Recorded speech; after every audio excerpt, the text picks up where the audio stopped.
A growing controversy for Democrats today after Hillary Clinton's big win in New York. Despite Secretary Clinton racking up big numbers and looking more and more like she will be the nominee, Senator Bernie Sanders says he's staying in this race and plans to keep the heat on Mrs. Clinton, and that could be a problem. Political analysts are now asking if candidate Clinton is suffering permanent damage from attacks like these. Watch. In the last filing report, our major super PAC listed $25 million in special interest funding, including $15 million from Wall Street. Secretary Clinton has given speeches behind closed doors to Wall Street firms for $225,000 a speech. Must be an earth-shattering speech. Must be a speech written in Shakespearean prose.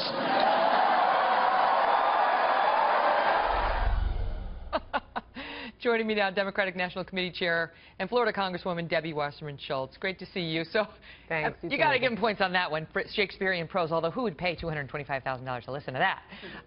The question is legitimate, though, about whether he is hurting her. In the same way many people think the ongoing Republican race may be hurting the ultimate nominee, is this prolonged race on your side hurting her if she becomes the nominee? Well, I don't think so. And I mean, really, you can point to the evidence that we have in New York last night when exit polls showed that 7 in 10 New York voters coming out of the polling place were energized and enthusiastic about our candidates, and less than 40% of Republicans said that. And you know, you've got Republican senators and other elected officials and candidates deciding not to even attend and announcing that they won't attend the Republican National Convention. So, I mean, at this point, in 2008, our primary was much more divisive than this one has been.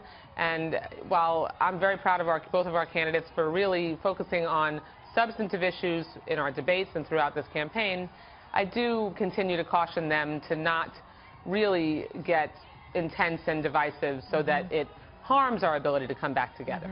And what do you think, though, even though you're right about the numbers of the Democrats who say, I'm okay with either one, I prefer this one, but I'll go, I'll go.